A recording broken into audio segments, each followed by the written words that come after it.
Not getting civilized is about having a savage mentality. Civilized is something where people, it's a comfortable world.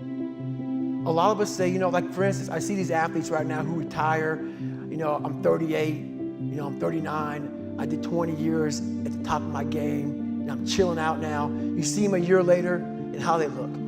What the hell just happened to you, dude? What the hell? You're one of the greatest athletes of all time. Kids looked up to you. Women, men of all ages looked up to you. And they hit the pinnacle where it's time to retire, and their mind says, whew, I'm civilized. The worst thing that could ever happen to any human being is they become civilized. It's that total accountability. Like even when you retire, there's a motherfucker looking at me and judging me right now, man. I was the baddest person to ever live. It doesn't go away, man. You gotta wake up, even though you retired, you never retired. You're setting the example every single day of your life. And being civilized feels so good. I'm sorry, man. Once you get to the top, you may retire, but you ain't never coming back home, man, because now you're judged. People see you falling off.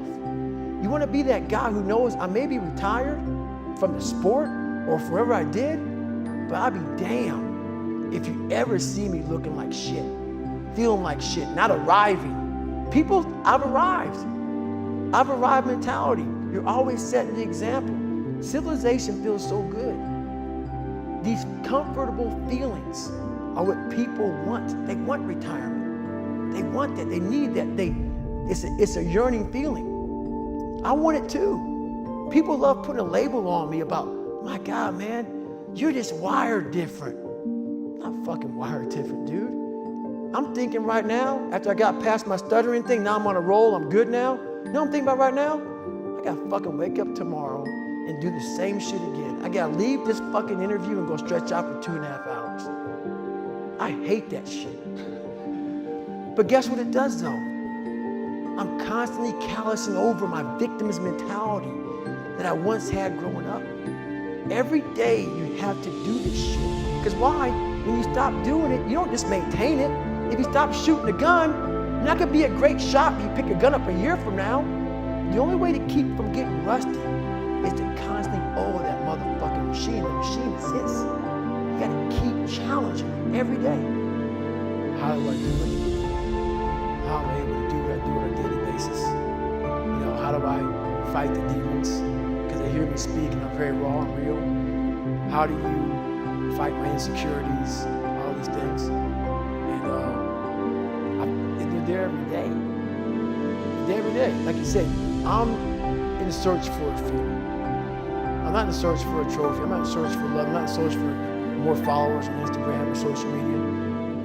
When I started this journey years ago, and I realized that I'm going to be somebody, and I'm searching for a feeling of true victory for myself, and only myself. The second I shut out the whole world and realized that one thing, that I am in this world alone. I'm fighting this race by myself.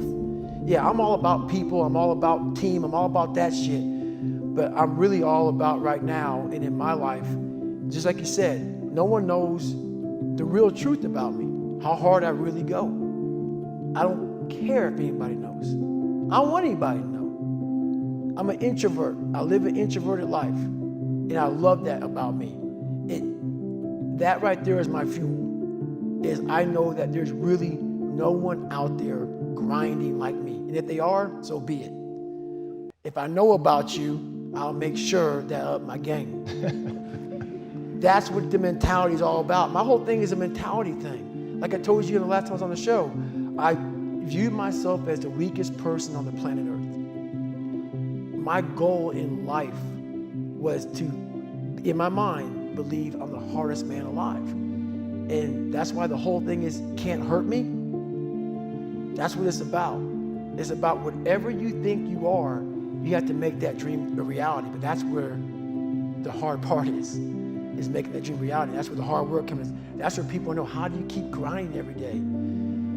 You have to make those insecurities, those fears. Like when I was 300 pounds, I didn't have any drive. I'm gonna go be a Navy SEAL. What kind of stupid shit is that, 300 pounds? There wasn't like a drive to go be a Navy SEAL. I was an insecure, lying kid, afraid. I had to look at my insecurities and in my fear and find drive in that. We're all looking for passion. Passion's all around you.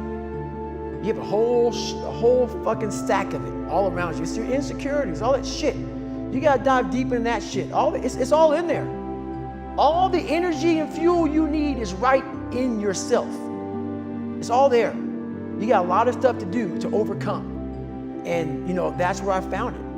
I found it right there in my own insecurities. I found drive in my own insecurities. And that's the most powerful thing in the world. When you can find drive in your own doubt, fear, insecurities, you become very unstoppable. It's the truth. Who is sitting here right now today? This is the real me, obviously. But I'm gonna go I'm a very philosophical person. And I'm gonna go there with you real quick. I believe in a higher power. Don't know the name, don't know where it's coming from, don't know anything like that. But I believe that this power, and visualize with me real quick. Let's say it's a man up there or a woman, whatever, and they have a chart.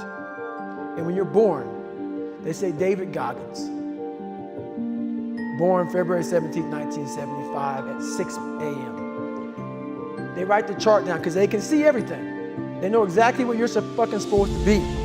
They know what you're supposed to be. You die, you go to so-called heaven. You arrive at heaven, I'm 300 pounds. I retired as an Ecolab guy, which is okay, just a job, whatever. I go up there and God looks at me and he shows me my chart. And my chart on there says you were supposed to be a Navy SEAL. You're supposed to weigh 185 pounds. You're supposed to be one of the smartest people on the planet, this, all this. You see this. And now you're in heaven, you made it to heaven, but you're like, God, I was supposed to live that life. I was supposed to live that life. And then you find out that the reason why, because we all think that if we pray on it, if we do this, if we do that, whatever, if we don't work, we just, whatever, it's gonna magically happen for us.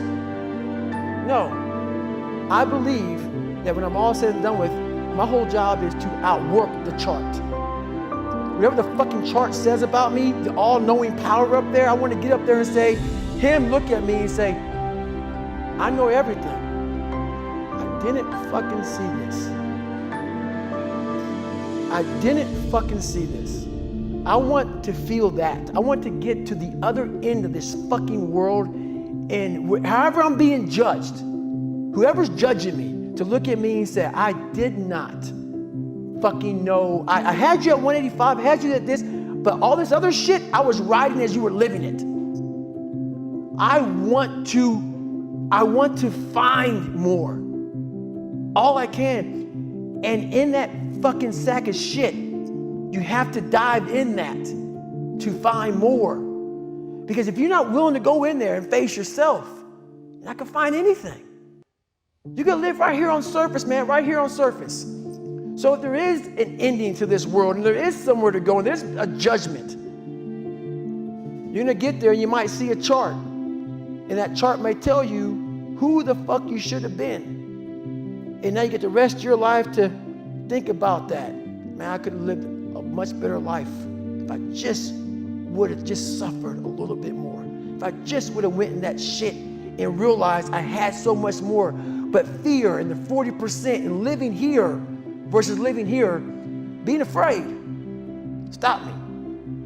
So I'm a big guy in visualizing. I'm a big guy in making a world, it may not exist. To me, it does. To me, it does. And I'm overpowering myself every day. And you gotta find tools to do that. That's the tool that I use. So that's what it's all about.